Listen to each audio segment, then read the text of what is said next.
why would such conviction time and again Chintan says that there is, or even we say that there is demand for this? See, there may not be demand today, there may not be demand tomorrow, but over a period of 10 years, there is an evidence that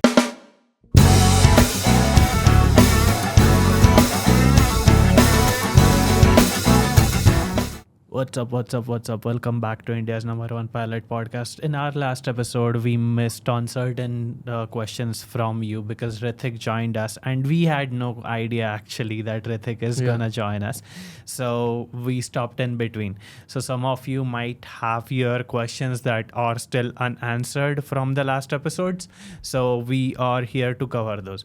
We do not know actually whether to call this next episode or the continuation of the previous episode, because next episode has to be something special and we are looking to have Capt.Neha in that episode as well, because that will be 75th episode. Now if you consider this as the 75th episode, then that is, I don't know. Okay, then let's try to make this one special as well. And thank you for joining us once again. Yes, the last Q&A podcast we stopped as soon as Rithik entered. And he entered at the right time. We were just talking about the question from Deepti Deepak. Like, she had a doubt whether to start her pilot training after 12th or after engineering. Right. And the moment we asked the question and we were discussing about it, Rithik joined in with us. And after that, we focused more on his journey after 12th to become a pilot and how does it feel to become a pilot in an airline at the age of 18 and 19. Right. So that's where we stopped last time. So I think we'll continue from there. True. See, the reason for us to, so Rithik showed up at the door and we knew we were to meet him, but we were planning on going out for dinner with him. But then he showed up at our studio and then we were like, okay, Rithik join in. The reason for it is, see, there are so many stories that are untold, right? We talk here about our stories, but each and every pilot that is currently working in an airline has some story, has gone through something, and has finally made it to the cockpit and their dream. They've turned their dream into a reality. So we had the opportunity to convey Rithik's story in last podcast. Yes. And that's why we asked him to join in. Okay. So there are some times when it is so normal that there is so much negativity in the industry that this is happening. There are so many jobless pilots. Yes, maybe true. But unless we have hope that we can make a change, unless we think that I will make the change happen for myself, for my own career, if you say no, it's not gonna happen. But if you do say yes, the likeliness of it happening is way higher, right? Yes. So it's like, focus on the positive sides. Focus on the, yes, there are certain negative things and there are certain things that we need to be real about, like realistic as well. Not just being a blind optimist or what could be called as positive polys. Okay. But then there is no sense in being a negative Nelly either, right? Yes. And if we speak about the positive and negative, now we have enough data. So earlier how it used to be is there were very few pilots and let's say less than 5,000 in whole of India. Yeah. And we wouldn't know what are the good side and what are the bad side. Yeah. And now the pilot community is growing. So we know what are the negative side. Positive side, I'm sure that everyone must be knowing. But negative side, people tend to disregard or not look at it. Right. And especially to make a decision. Yeah. So whenever we look at the positive side and make a decision, we are unaware about what are the negative sides. Yeah. And by this medium, we always show both the side of the coin. Yeah. We always talk about the positive. We Yeah. also talk about the negative. Yeah. In the previous podcast, we have talked like what are the challenges a pilot faces. Like let's say Capt.Neha, she waited for around 7 years to get a job. So that's a negative side of the pilot career. So now that 7-year thing has reduced to 2 to 3 years because the Indian aviation is growing. But earlier, the wait period was somewhere close to 7 to 10 years. And we have known people who have waited for 7 to 10 years to get an airline job. And they worked in a couple of call centers or a salesman or anything. Whatever job came up, they had to do it because they had to pay the loan and also run their houses. So yeah, we do talk about that, and we be very transparent about the life of a pilot, and that will help you to make a decision if you are an aspiring pilot. Absolutely. That's it. That reminds me of a framework that helps me in many of the decision makings or going after certain new opportunities. Has helped me in my previous career as a civil engineer before, or any business decisions that I made in the past, or even the decision that I made of becoming a pilot. Have you heard about that? A valley of despair? Yes. Right. So there is a graph, a curved graph. Okay. I'll give it to Harsh and maybe he'll pop it up on the display. Uninformed optimism. Okay, then so the graph is on the x-axis, it's time. And on the y-axis is how do you feel. Okay. I'm done with this now. I'm done with engineering, or I'm done with now 12th, and I have this optimism towards, say, becoming a pilot. And that optimism is not with an information of the drawbacks of aviation industry, right? So you're like, okay, as a pilot, what do I get to do is get nice layovers, roam in the sky in a nice cockpit, okay, and look out of the window. Uninformed optimism. Okay. You feel great when you make that decision. Okay, I'm gonna become a pilot. Now, when you decide to become a pilot, you get into it. You understand that now I have to apply for computer number, apply for EGCA number, then do the class 2 medicals, then do the whole paperwork around it. And then you are given with whole lot of study things that is to be done in order to pass DGCA exam. Now you realize, oh, it is a lot, right? Now I thought this is gonna be a whole Maverick stuff like I saw in the movie Maverick, like shoo, aircraft, yeah. Okay. Now how you feel is that whole optimism turns into a downer. Okay. Now turns into a downer. Someone gives, and so it has not happened to me, but say some happens to someone that gives one DGC exam, doesn't pass. This sucks. I thought this is gonna be easy. Okay. Now that is informed pessimism, right? Informed pessimism is what? This is a lot to do. This has so many steps. I have to get private instrument, commercial, multi, this, that. Every stage has 3 exams, so many checks and so many things associated with it. Informed pessimism. Now the mind is very wavering, right? Mind starts, do I really want to do this? Is it something that I thought that I should be doing? But now you persist with it.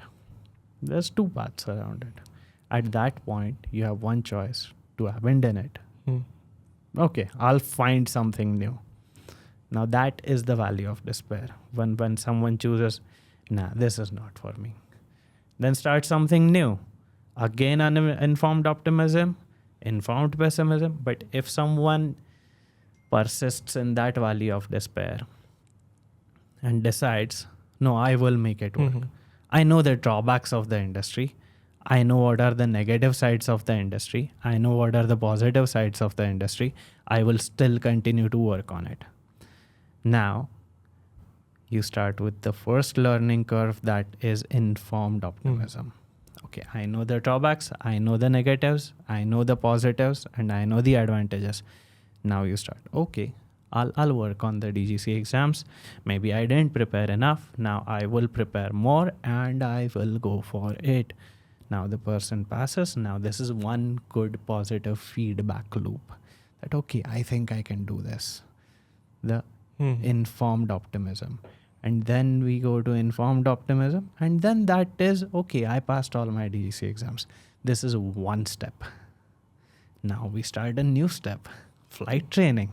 One maneuver. Everything goes through this whole curve of valley of despair. So if you are in any of this, hang in there. Stay strong. We wish you luck.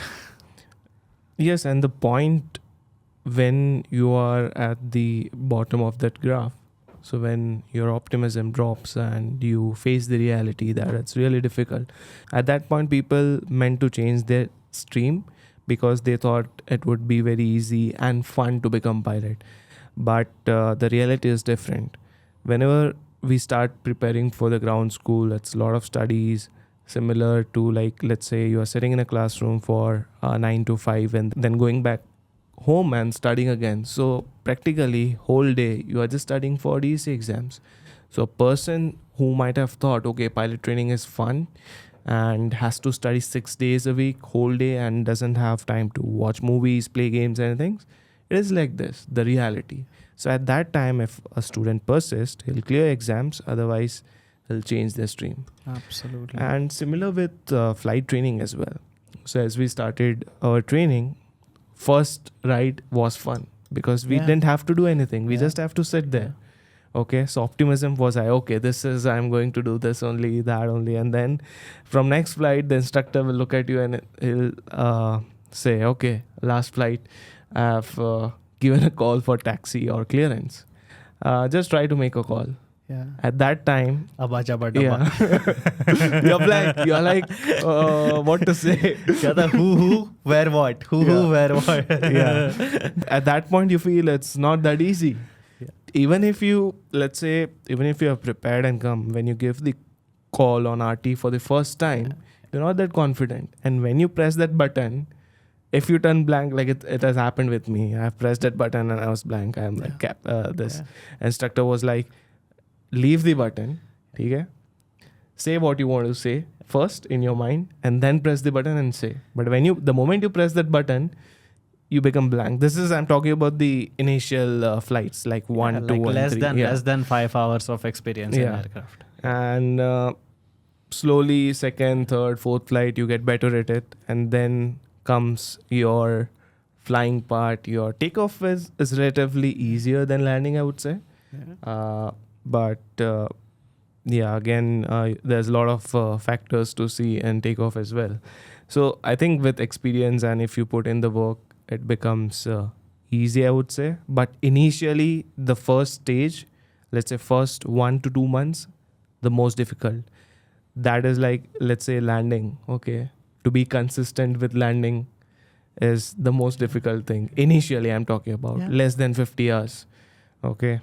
And then when you're flying VFR, okay, knowing your exact location, where you are, which direction you have to go to the airfield. Situational awareness. Yes, situational. So that all things are like levels, okay, like you mentioned. So let's say learning the RT, learning the takeoff landing, learning navigation, cross-country navigation, learning maneuvers, learning emergency procedures. And then you are good at flying the aircraft. Then you go for a solo flights. Once you are solo, you get that confidence. You are like, give me an aircraft any time of the day, any airport, I'll go and land. And then comes your multi. Yeah. So it's a Absolutely. continuous process. Absolutely. And then once you are in the multi, same process. And then when you go for TR, it will be like too much to study in 2 weeks for your ground school of type rating. And eventually you do the hard work and make things easy for yourself.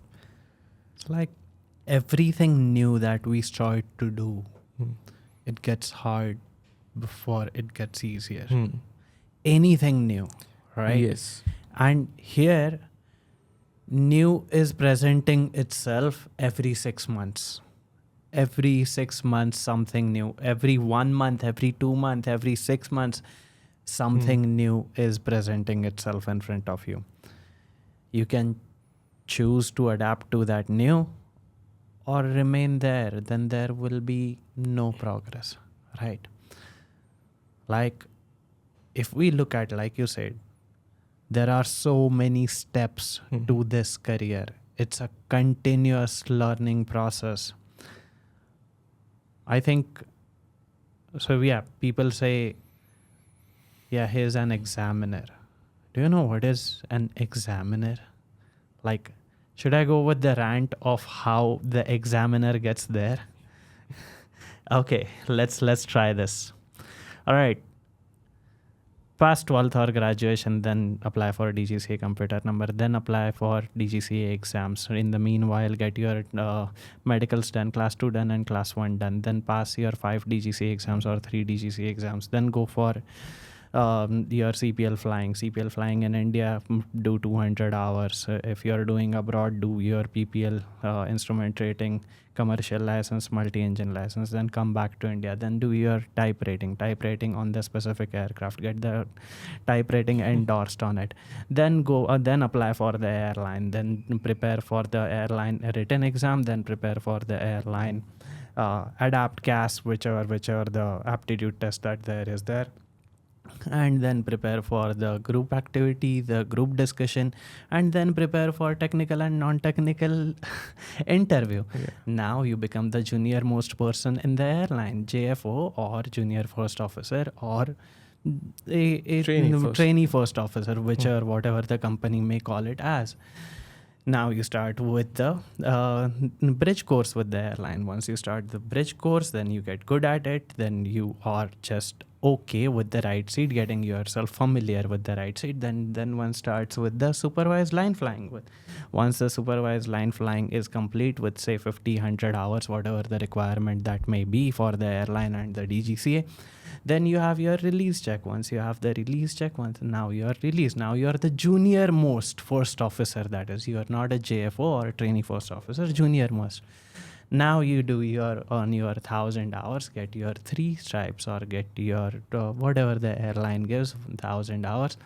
Then you do another 1,000 hours after 2 to 3 years. Now you apply for your ATPL exams. Once you do your ATPL exams, then you get your ATPL license when your hours requirement is done. Now you are a senior first officer. After that, you prepare for the command training, the command interview and the command exam and everything. Once you pass that, now you again do another 2,500 to 3,000 hours on the should I continue this?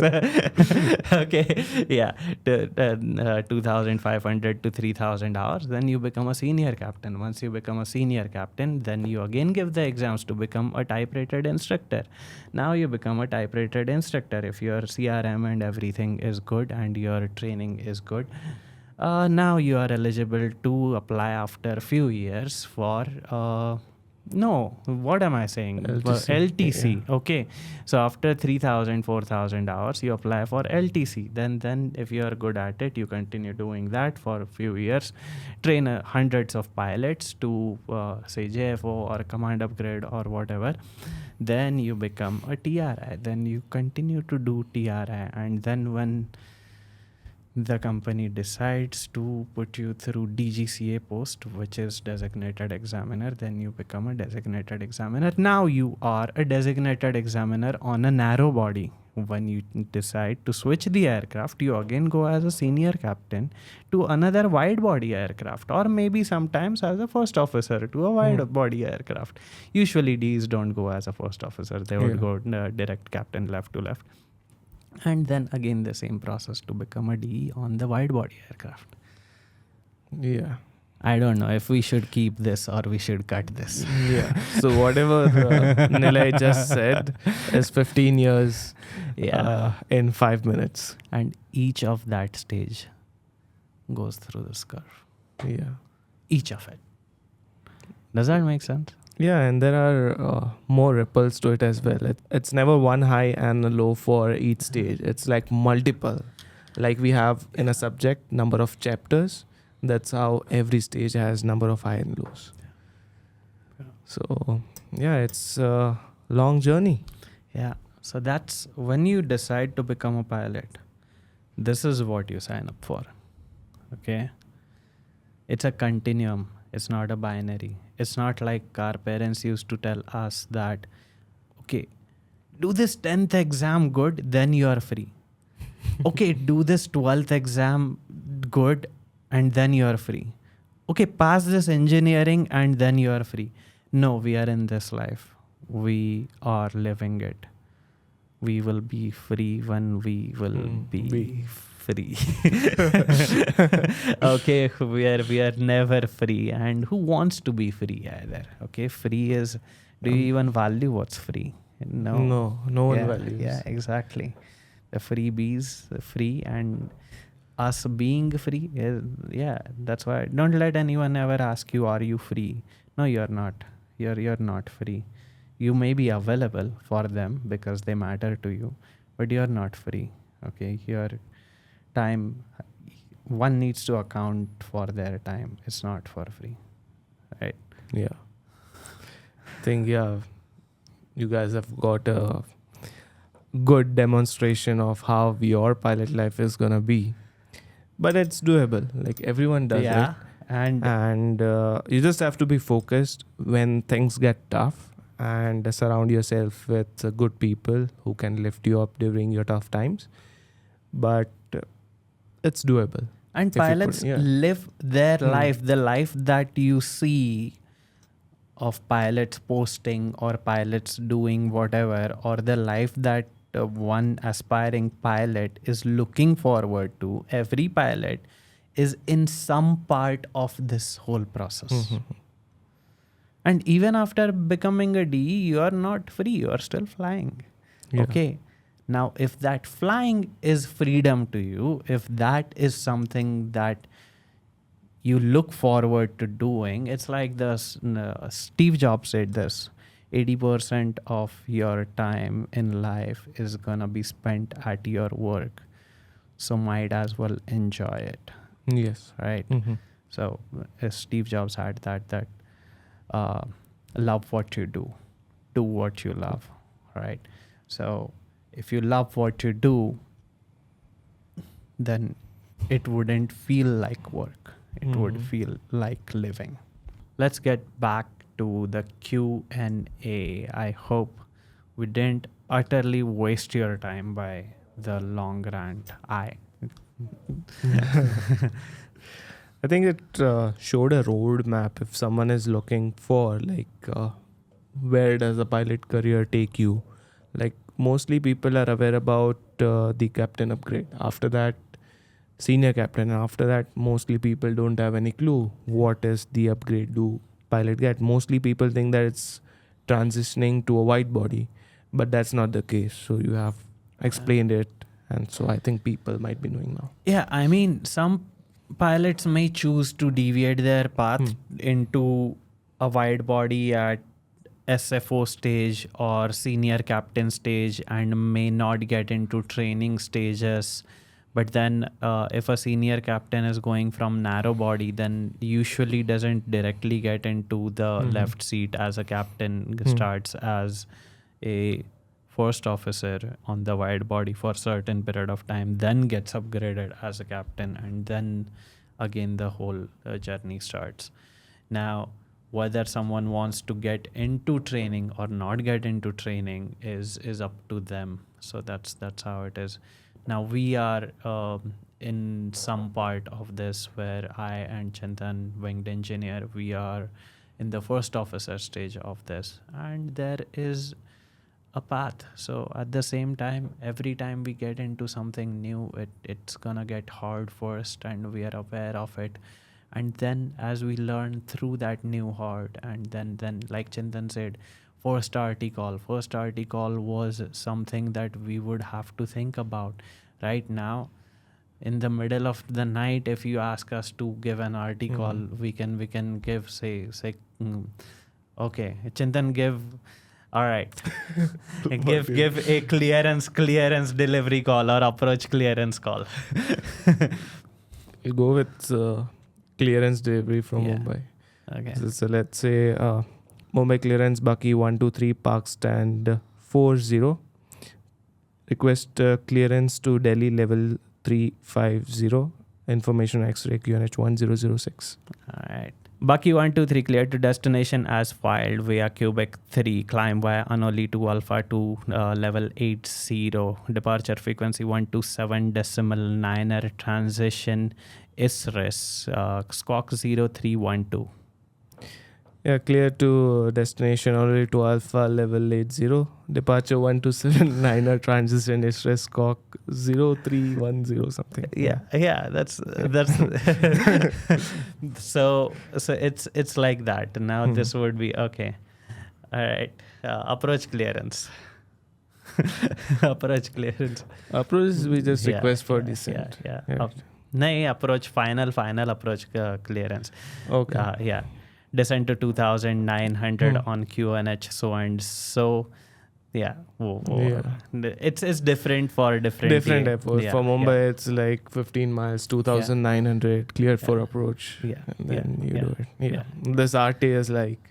So it becomes like a second nature. The other day, I and Captain, we got into my car, and I was driving. I was on the right, and he was sitting to the left. Okay, and it was midnight. Okay, yesterday's story, last night's story, because he lives here close by. So I was like, Captain, come with me. I'll drop you. He lives on the back road. Okay.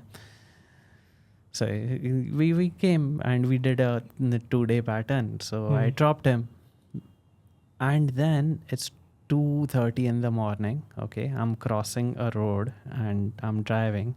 I look to the right and I say clear right. While driving. The captain started laughing like, okay, clear left. So okay, that's a call out before we go through any intersection or we start taxing. And so clear right, meaning you clear the whole right side from wingtip to the nose on your side. The captain would check the left side from wingtip to the nose so that we are cleared to taxi. Yeah. You will do this when you start your car, when you are doing your pilot training. Clear prop. Start the engines of the Cessna. All right. Let's get back. So let's get back to the questions. The point of the point of saying it gets easier, and every next step the dip is shallower. It gets easier when you do the hard thing. Yeah. So let's take the question from Inquisitive Boy. Hi, I recently read that there are discussions going on regarding MPL program along with the current CPP for Indian based CPPs like other foreign airlines. How would that be different from existing training? How different would be the costing? How would it change the current scenario with respect to command upgrade, conventional pilot hiring, and duration? Okay, so this has already been covered in the previous podcast, episode number 73, I believe. correct? Or Yes, 72? 73. 73, yes. It has already been covered, but to give a TDLR on this, usually MPL programs that are already there in other countries or such as actual flying is lesser, and then more flying is on the simulators because it's multi-crew pilot license, and 70 hours, 650 to 70 hours of flying on single engine and multi-engine, and then directly it's a transition to the multi-crew simulators. That is what it is. Whether the costs will change, it is less likely, and the authorities are likely to be continuing to offer both conventional CPL and MPL program. Convertibility of MPL is more difficult to any other license than the CPL program. There are advantages, disadvantages on both sides. That is what it is. At the same time, existing CPL holders, it is less likely for the government authorities to not consider that. Will definitely be considering how to integrate the existing CPL holders, if at all this MPL program actually comes into play. What do you think? Yeah. So this is currently in a draft form. Yeah. By end of the year, we'll come to know whether this is gonna be approved by DGCA or not. Yeah.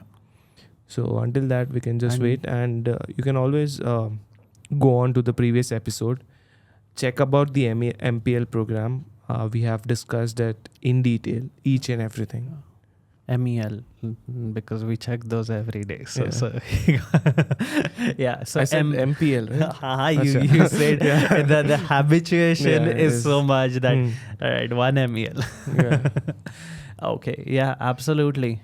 That's about MPL. MPL programs details have been covered in detail in the previous episode. So please do check that. It is likely to answer all your questions about it. Okay. Nandani Kurle is asking, hello Nandani. So here's your question. I'll read out your comment. I had a question related to becoming a pilot. Currently, I'm a student for an engineering degree, opting for a degree because a little low on funds. If I start my journey, my route was to go for conventional pathway in South Africa and do flight instruction there itself. But due to recent MPL being integrated into Indian pilot training, I think the jobs for instructor would become a little less, as only 70 hours of flying is required to be taught by the instructor. My alternate plan was to go for a degree, then after a few years, maybe 4 to 5 years, try cadet or conventional. Your advice would be really helpful. Okay, thank you for the comment, Nandini. And yeah, so what I think in Nandini's case is, as she mentioned, she is a little low on funds. So what decision she has taken is to go for engineering, which is absolutely right. So it's a thumb rule. If anyone is a bit low on finance, go for a degree or do something else. Meanwhile, you arrange the funds, because when you enter aviation, the bleeding of money stops only when you get a job. yeah, So if someone has taken a loan and has to wait for 2 years after getting a CPL, then that period of 2 years will be very difficult. So first, sort out the finances. So 50% of loan and 50% of self-sponsored training is a good option. You can do that. And as you mentioned that you plan to do your training in South Africa and become a flight instructor in South Africa. So generally what I would suggest you is you do your training in India and do an instructor job in India, because when you go to any other country, apart from the citizenship you possess, you are treated as an expat. So anything happens, the people of their country will be treated first rather than an outsider. So it's always, if you want to work as a flight instructor, do it in your own country. And the second thing is about the MPL program. So as we discussed in the previous question, that the MPL program is still under the draft, and the implementation and the training and everything would take around 1 to 2 years from now. And it will bring a lot of changes in the training structure. It may reduce the workload of a flight instructor or reduce some jobs of flight instructor. But that all data will only get to know once the draft is ready by DGCA and what all changes are they planning to make. So right now, I think it would be too soon to comment on anything. Yeah. Even if the draft is integrated, it will be over a period of time in stages. It won't be overnight, say 3 to 5 years. In stages, it will gradually move to the another, and eventually over a period of 5-6 years, both the pathways will be separately offered by the authority and in collaboration with certain airline. The MPL program, MPL cadet pilot program may be there, and then by normal conventional pathway will still exist. Now the jobs, that depends which airline adapts which pathway of the jobs that is there. Yeah, that's about it. At the same time, to your question of doing degree, just if I were you, I would not do it half-heartedly. I would not do it such a way that, okay, I want to become a pilot, so this doesn't matter. Just for the sake of degree, yeah. See, now, I have a flight tomorrow early morning reporting at 6 o'clock. I have to wake up for it by 4 o'clock. But I'm not thinking about that right now. We are sitting here, we are thinking about this. Tomorrow when I'm operating the flight, I'm thinking about the flight and not thinking about this. So this is a micro example of it. And we both have done engineering. And when we did engineering, we did that. Then we worked into other fields, individually different fields. And we did that at that time. So these are just sharing of our own experiences with you. But if you are doing a degree right now, do it wholeheartedly, excel at it. Don't do anything half-heartedly. It is then it would be a waste of time to even do that degree. So yeah, if you are doing it, think of it that you will excel at it and get the best position out of your degree. That's what I'd say. Yes, perfectly fine. Yeah. And it's not even necessary if you start to like your vertical of study, your profession that you are into right now. You might even think that that is what you want to continue. Pilot training is amazing. At the same time, if you like your pathway, that's also great. What's wrong with it? Yes. So just one advice would be plan your finances properly before you start your pilot training. That's it. Absolutely. Time and again, we say that we are not here to influence you to become a pilot. Whether to or whether not to become a pilot is solely your decision, and it has to be your and your parents' decision. We are here to provide you with information. What are the intricacies of pilot career? And if you want to become a pilot, you are more than welcome to listen to this podcast, to join CNTAA, whatever that you may please. Right? Yeah. So moving on to the next question, which is from Brijesh Sarangi.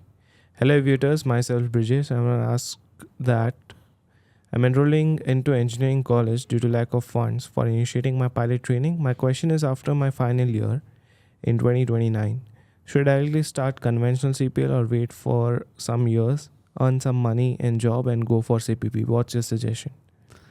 If you're doing engineering, do it wholeheartedly. 4 years is not as long of a period, but as at that time, that being said, is also long enough for the industry to change its own shape over a period of time.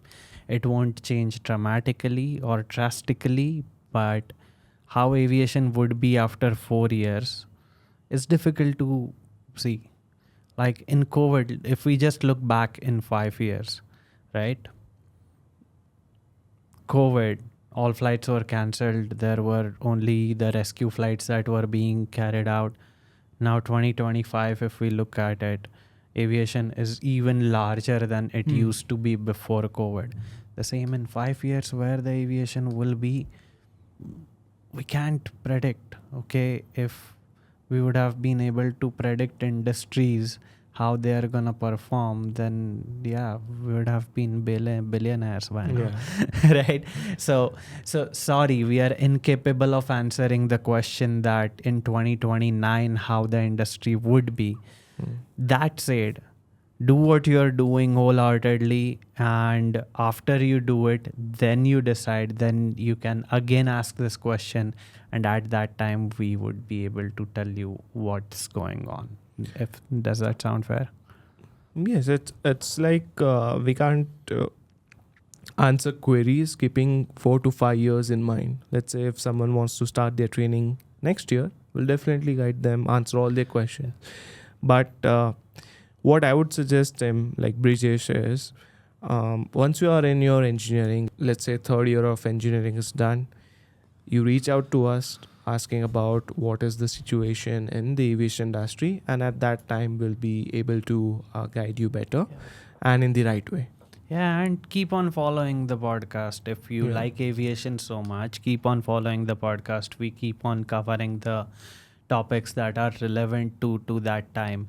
See, right now, as the airlines are not currently hiring in 2025, see, there is growth, but there is supply for that demand as well. That's why airlines are not hiring right now. So right now, we are not talking about pilot shortage. That would be wrong of us to talk about. Okay, so whenever you see any podcast, see the date that that podcast has been published.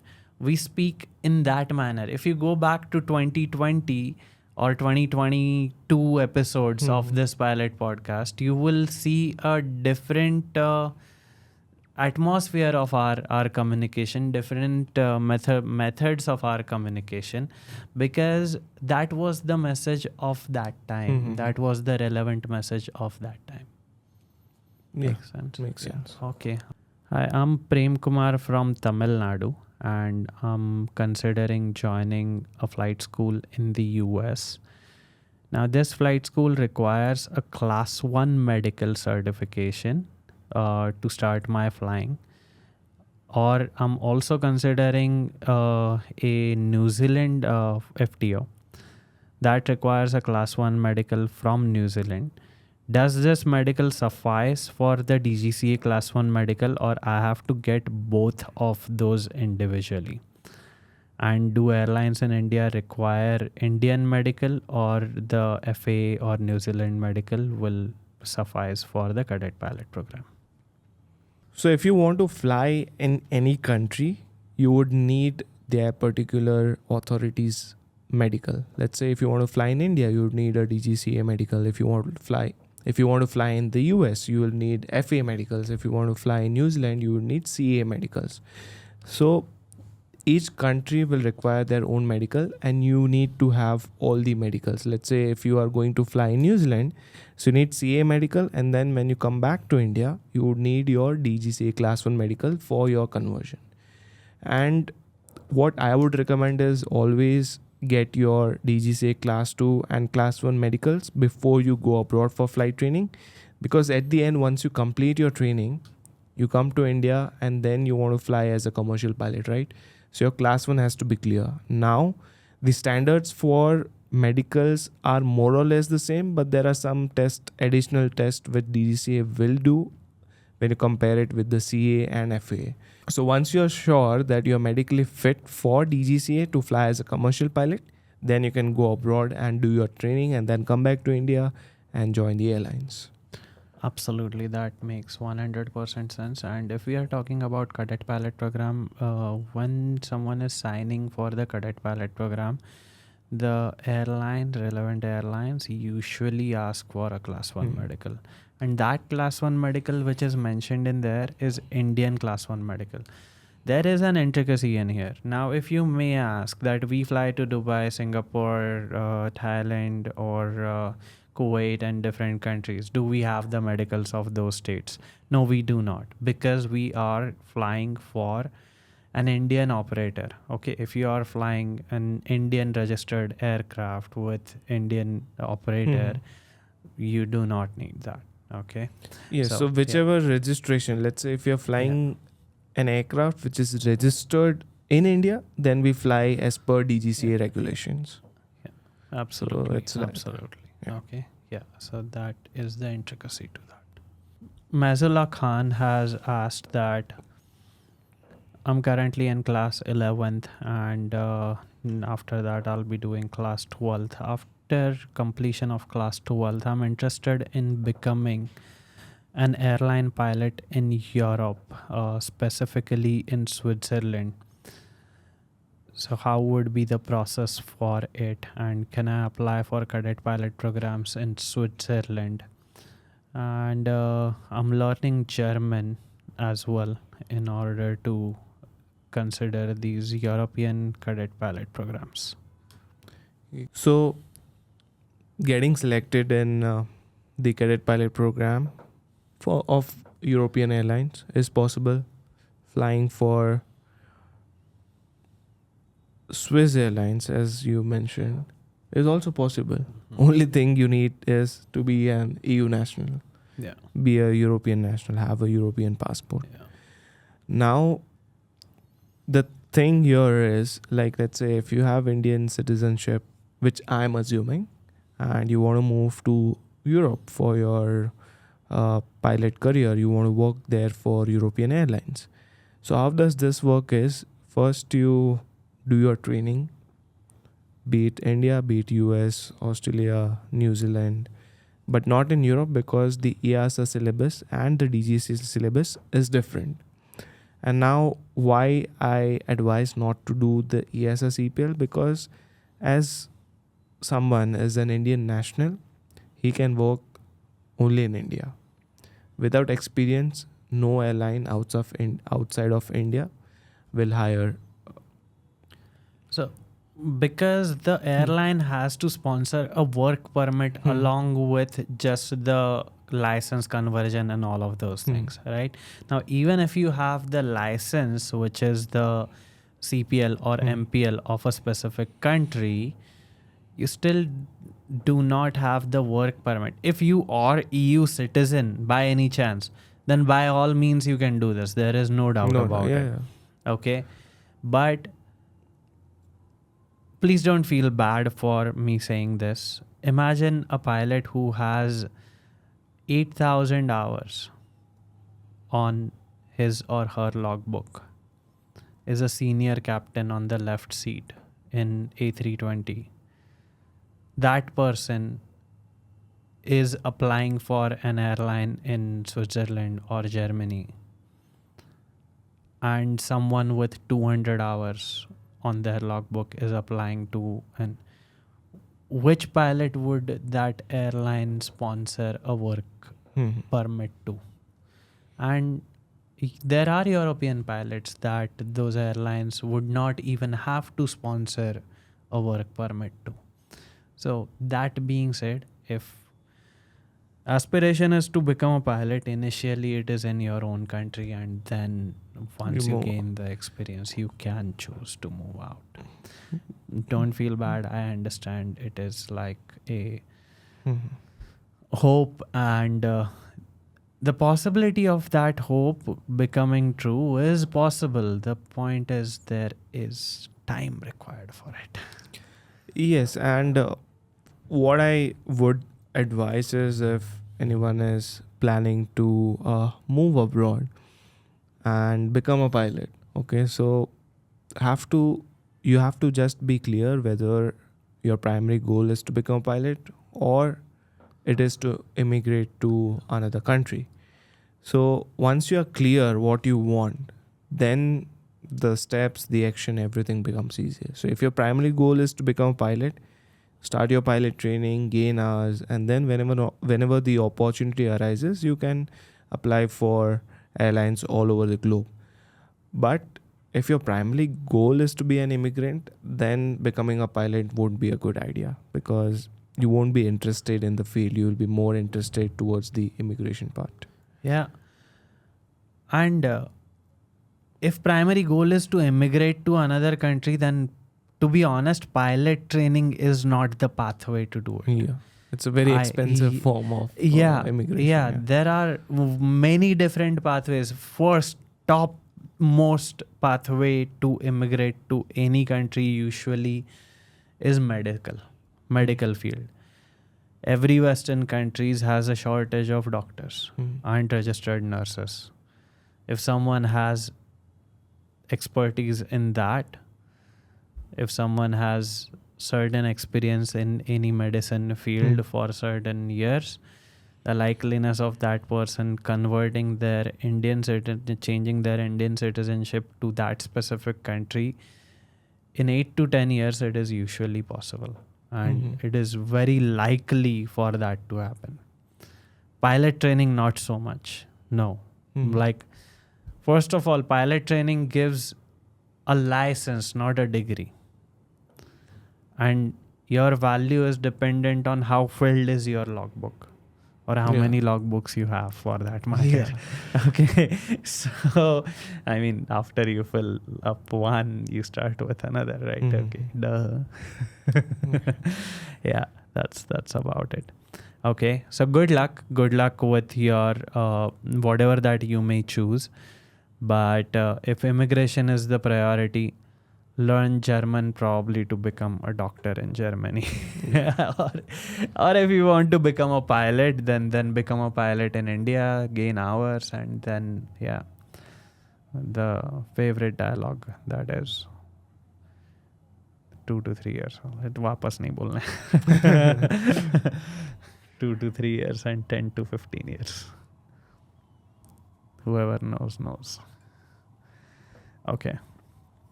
Dhruv has a question. Hello, Dhruv. Thank you for your question.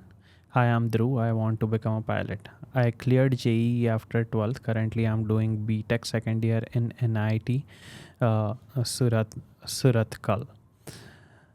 I just cleared my class 2 medicals. I'm thinking to clear my DGCA exams before I graduate. And please note that I'm good with studies. That's good. Now my question is, what's the fastest way in which I can become a pilot after my BTech graduation?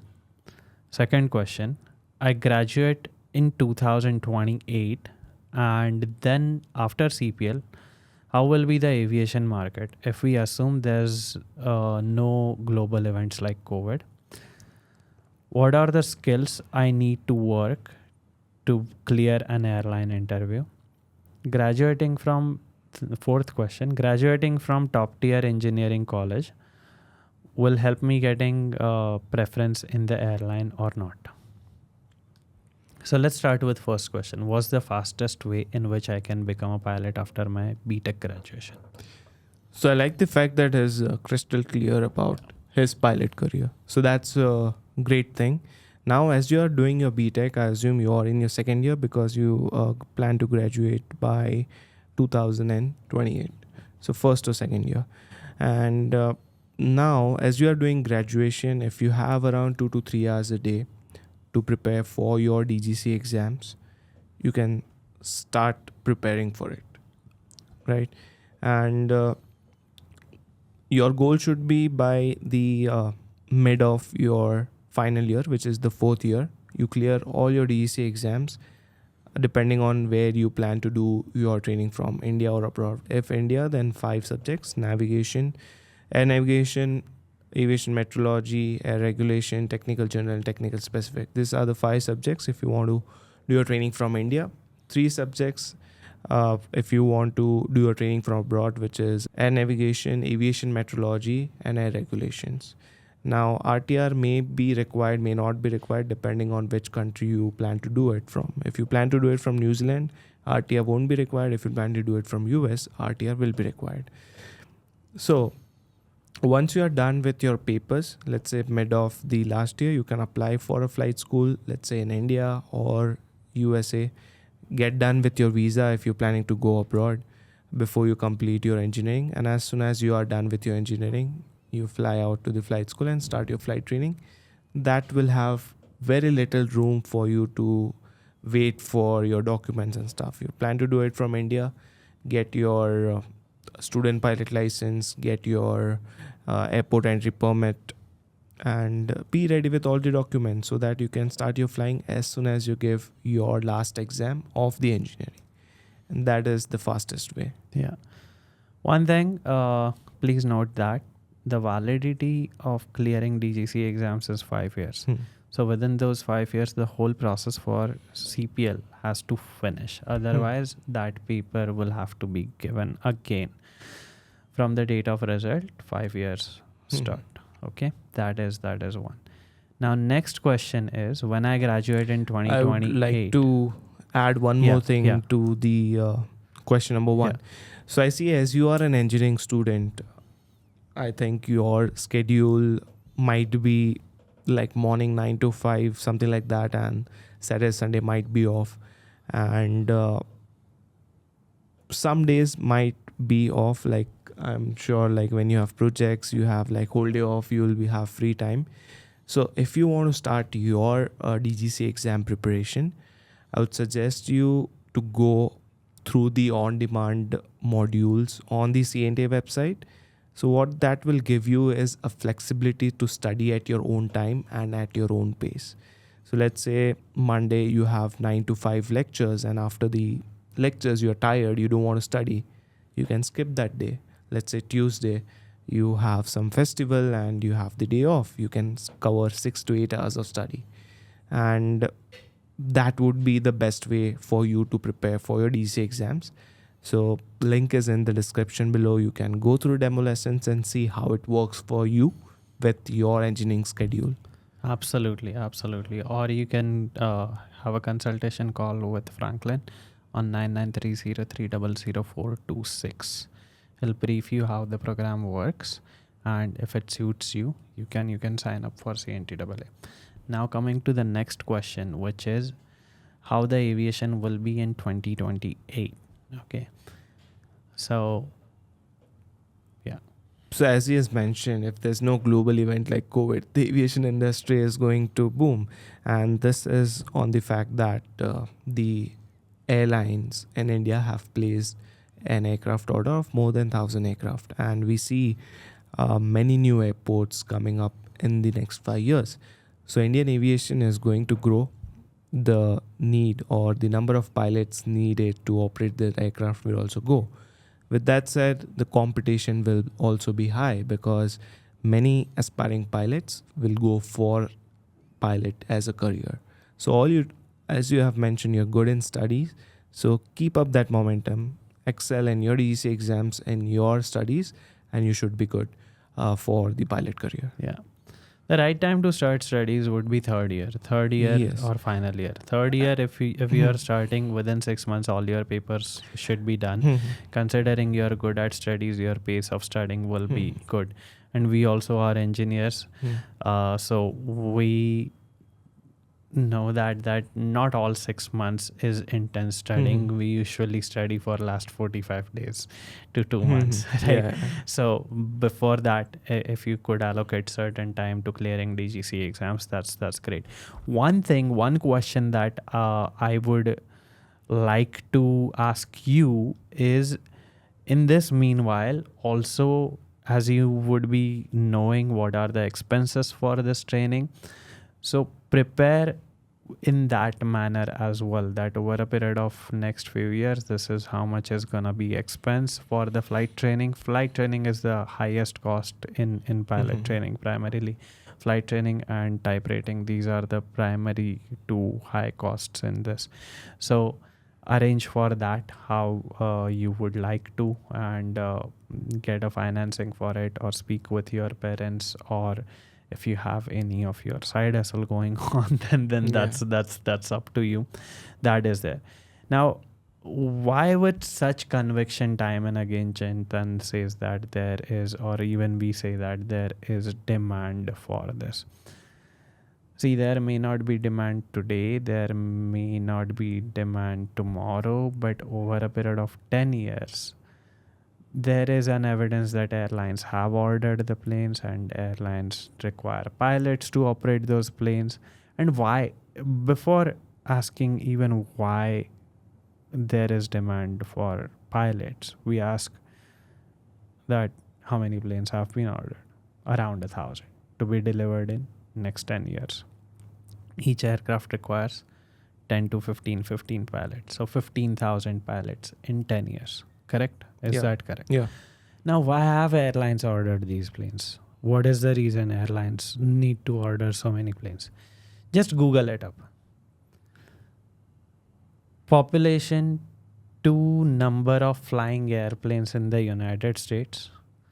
The ratio of population to number of flying airplanes in China, and population to number of flying airplanes in India. Just Google it. Those numbers are not on top of my head. Mm-hmm. We don't even have 1/5 of that ratio. So there is a huge deficit, and over a period of deficit of airplanes. Okay, I'm not talking about pilots here. I'm strictly talking about airplanes. And that is why India has ordered so many airplanes. Indian economy is growing. Are we all clear about that? Yes, it is. Okay. And to suffice for that, what does economy growing mean?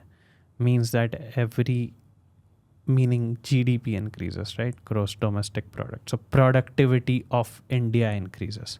When the productivity of India increases, each individual's time becomes more valuable. So people who used to travel by train or boat or car, it would be more viable to commute by airplane, because from Mumbai to Delhi or from Bangalore to Delhi by train, it would take couple of days. Yeah. But by airplane, you're there in couple of hours. Yeah. So you save on time. That's why airlines are considering hiring. Airlines are making bets to induct so many airplanes, and hence as a result of induction of those airplanes, there is a projected hiring in coming 10 years. Does that make sense? Yes. Okay, so 2028, all hunky-dory it seems like, as long as you mentioned, that there is no global event like COVID or something. Yes, next question from Dhruv is, what are the skills I need to work on to clear airline interview? Okay.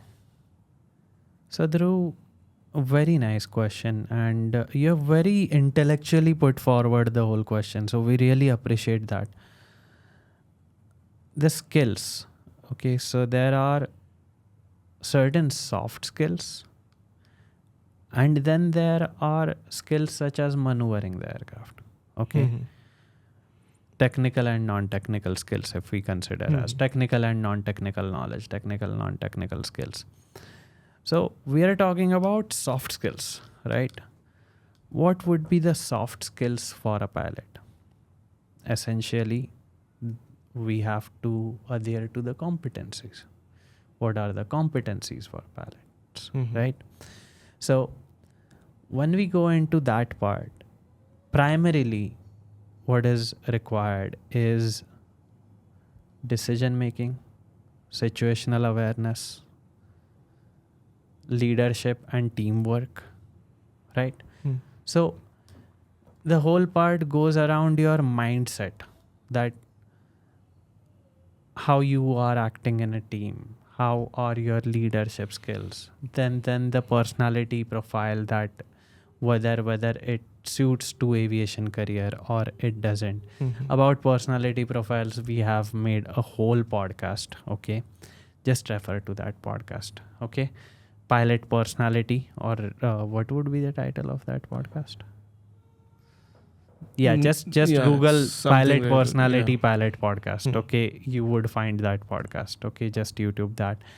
And we have discussed this in so much detail. Each intricacy has been mentioned into it that is supposed to be known for an ab initio pilot.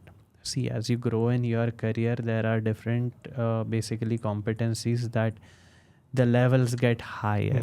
Competencies remain the same, but the levels get higher and higher and higher. Okay, but what we are talking here is for the ab initio perspective. Okay, so just refer to that podcast and you will, because if we just start to discuss about pilot personality profile and the skills and the mindset and the personality traits on this podcast right now, will go on for another an hour, and we have discussed it already. So thank you. Okay. Okay, last question is, graduating from top tier engineering college will help me getting preference in an airline or not? So when it comes to airline interview, every candidate is treated the same. There's no preference given to someone who has done their degree from a prestigious university. But having that name on your CV will definitely make you stand out. So things would be expected more out of you when you go for an interview, and you shall perform according to the standards of the university you have passed out from. So definitely they will have a lookout, or they will see your resume and see that name on the resume and ask you questions depending upon that, like, you have done your engineering from such a good college, then why do you want to change your stream? Why didn't you continue from that? And if you want to become a pilot, why did you even join that? Something like that, cross question, to see what answer you give, to see how you handle the pressure. And at that point of time, if you're able to perform as you have prepared for the interview, it's good. Like, it's a green thing to them and they might select you. Absolutely. Okay, I want to add something to this. The person that you become after graduating from a reputed college or a reputed university is a whole lot different person than someone who has not. And that person is more capable of being selected into the airline or into any interview that they are giving. Say hypothetically, if you are a Stanford graduate and you sit in that interview, how intrigued would the interviewers be that this person has come from Stanford, one of the most well-known universities in the world, one of the most reputed universities in the world. And now this person is willing to apply for a job in our company. So our company is likely to be benefited a lot from this person, right? Not only in one vertical, but eventually the possibilities are numerous. So there was a CNTAA student. She was an Oxford graduate. And then she applied for an airline. First go, it's selected. Absolutely. Why not? Right? Because the person that you become after going through the curriculum of reputed universities is a different person. And that person is very much more capable of getting a job in not only an airline, but most of the companies that are there. Make sense? Yes, and keep doing the hard work so that you become that person at the end of your engineering degree. And because the identity is different of the person. When you now say that, say if someone is a Stanford graduate or Oxford graduate, the pride that person comes with, that he or she is so and so graduate. It's not ego. It's not essentially ego, but it's real. That person has achieved that in their life. So that's something. So good luck, buddy. Good luck through. And thank you for all of your questions. We really appreciate it. And we hope that we could value your time. If you are watching until now, we really appreciate your attention and your time. Thank you. yes, thank you for watching this session until now. And if you have any questions, do comment down in this. And if you have any other questions which we may not be able to answer, do list them down in the comment section below and we'll try to cover it up in the next Q&A session. Make sure your questions are listed down along with your name indeed, so that whenever we try to address it, we get an overview about your situation and we'll able to answer it better. So thank you for watching and have a good day. Bye-bye. All right. Yep. If you are an aspiring pilot, sign up for CNTAA online on CNTAAonline.in. And if you want to book a consultation call with one of the CNTAA representatives, Franklin will be there to answer your call on 9930300426. Thank you.